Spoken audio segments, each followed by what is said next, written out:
Bulan gid. Taon-taon nga bulan kami. May magigit lang sa school ako na ito nga bulan. Pero bulan. Way kapugong ang isa ka bata. Sabi niya, ma'am, ako ni na, ma'am. Ay, tindog. Ginawa na galing nga halong punta sa teacher. Ako ni na, ma'am. Ako niya hindi kunta mabalaan. Bahaw panakpag sa tanan. Hindayaw sa magtutudlo. Ikatuha nga, gikuha sa teacher. Kuha naman siya sa isa ka itlog. Pagbukas niya, may ara, butterfly. Wow! Naglupad na yun ang taong-taong nga hindi mangkid ako kayo kaya ano pa lang ang container. Iko-iko-iko lang na nakasulod ito ang katahong na colors ng butterfly. Boss, hindi pa na isa kabata na, ma'am, ako ni na, ma'am. Ako hindi naging pangita ni daddy dito sa garden. Why di si may matabuhan si ma'am? Ikatulong na kuha ni ma'am nga container. Hinay-hinay niya na sa pagbukas kasi yan ang punta ang makakita pala. Pagtanaw niyo yung bato mali, una-una sa teacher mo ay gininislever. Ay, tulosin. Kasi mayaman kita na mga judgment na unang ka sa aton lang. Pwede lang nga ginahabag, pero may mga judgments kita nga sa aton lang ang kalinot. Boy, iya gininislever. Ay, hindi ka paminsan. Anong kabuhi sining bato man? Iya ginamat-amat, takot naman mga kauturan kay Sarhan. Siling sa isang kabata, ma'am, ako ni na. O, hindi ko ni si Stephen. Ako ni na, ma'am. Siling niya, ano man nga kabuhi, ining mayara ang bato, may kabuhi ba to? May kabuhi ba to? Kung sa kumblon ko, ka po sila nilang mga marble ko, katubo ko na muna nga gamay-gamay ng islas, na subong way, hindi na naubos ng marble na. Well, anyway, sila sa teacher, ano man nga kabuhi? Sila mayara? Duway man ni kabuhi, ang bato ni. Sila sa bata, ma'am. Lantawa wala mamayo, may lumot.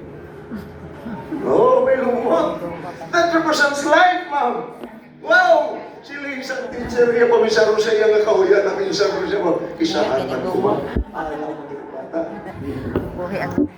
Ang ikatatlo, ang dason mga kauturan, nga itlog nga nakuha, way unod. Sila niya karoon, piho na hindi niya ni Stephen. Way unod. Ginawa mo niya na, primero, why man si may nagkalog. Buksan niya, why unod? Siling ni Stephen, ma'am, ako ni na, ma'am. Buhag ka Stephen, ke? Pero ano ang represents sa kabuhi? Sa container nga wala unod, siling niya, Stephen. What happened? Ano natabo kasi nga may nakita na something that represents life? The container is empty. Siling ni Stephen, mga kauturan, yes, ma'am, that's the point. The tomb was empty.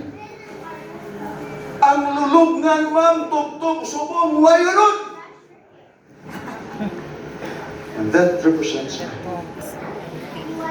mga kauturan, ang atong ginalantaw sa atong kabuhi, ang something lang visual, something na atong mawihatan, but we fail to perceive mga utol sa mga bagay na may naton makita. Nga ang away unod ang lulubngan. Hello? Because he lives. Amen? Mga katahong mga utol. Kay kung waay natabo mga kauturan nga hasta subong, ara ang mga tulan, ara ang mga habol ni Kristo naging puto sa iya. The tomb is not empty. Kakun waay na bakante ang lubngan mga autodas na sa atong subong bisan pa sa tulang utod. Huwag kita sing paglaon. Because the tomb was empty, it gives us hope. Tanan sa aton mga utod, dinhatagan kita sing paglaon. And we're looking forward mga kauturan sining madasol nga tuig. Madamo sa mga experience ang nagliligad sa atong kabuhi sa 2025. Bisan pa mga katuigan nga ibang way pa na-resolvar. Natapos na naman ang 2025, way pa na-resolvar. O nagsunod na lang ang 2026, the same challenges ang ibang sa atong ginatubang. Hindi pagkalimot mga kauturan. The tomb was empty. Yara ang aton nga Ginoo nagapakipupod sa aton sinigin nga tuig. Kapag napakipupod siya sa gihapon tugtog sa adlaw sa iya na pagpudayan. Amen? Amen. Nagahandong ko mga utod nga maglawig kung tayo ini hasta sa alauna nga atong napagulugdanan. Ang oras ko diri alas 10:49. But I don't know kung ano ang inyong kinabatasan diri sa Mansilingan. Kas masami, mabatay ko, okay lang pastor, trangsa ka malandi. Nukay mo na lang. Trangsa ka malandi, pero kanaya, pag halay pastor Kulpan, hindi na to sa liwat na to pagkalawin, magwalay pastor Kulpan, hindi na siya pagpabalik kundi. Amo mo na, nukay lang ka mo, amo mo po na. Hindi na ko ito magbalik. Parang kalawin mo. Kung sikuan pa lang kaligapon speaker, hindi na nadamati yan. Kanugay mo matapos. Natural na mga utod. No? Kaya di, yari ko nang kita sa kalimutan. Kaya kung makita mo na pakpak.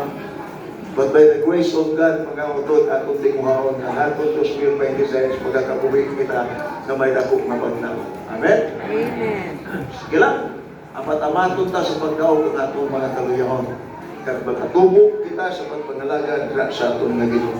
Silip pa gani sa iban, kung nagalawid na ang experience sa isa ka magbubuhan, sa isa ka manog pangabudlay, lawid naman siya maghambal. Kapit pa kung mga retirees, mga retirable na, kapit na matapos ang ilang pagpangalaga, about 35 anyos na sa pagpangalaga bilang ministro, lawid na na maghambal, kidamo naman itong hambal. Isa lang ka pangabay mga utod. Hindi lang ka mo magwa, ha? Kung natagtan na ka mo kapastor Kulpan subong, hindi lang dito mo magwa. No. Bisan sino mga utod, bisan si elder, labi pa magagwa si elder, friend. Ha? Labi pa siya magwali. May nagagwa, eh. Nahuyak lang buro ka mo. Awa siya. No. Sige lang. Kung mahimo kung gilang anay, kung ganyo-ganyan nyo kayo doon halin kinasaga. Subong pa kayo nataka na kamo pumati sa manugwali. Magwa na kamo kayo manghihina. Kung ganyo lang anay. Kay ari lang mga utod, ha?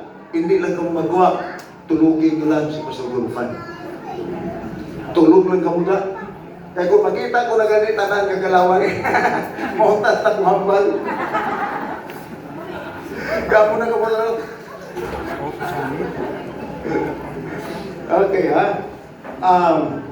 This is a special day, mga utod. Second Sabbath of the year, 2026.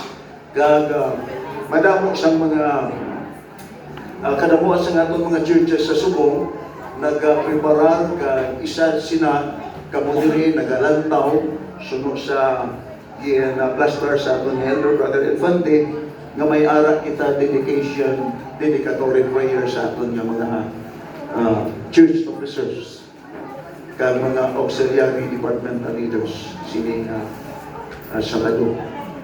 Himuon naton mga utod nga kabahin sa naton nga pagpanimaw. Antes kita mag-dedikar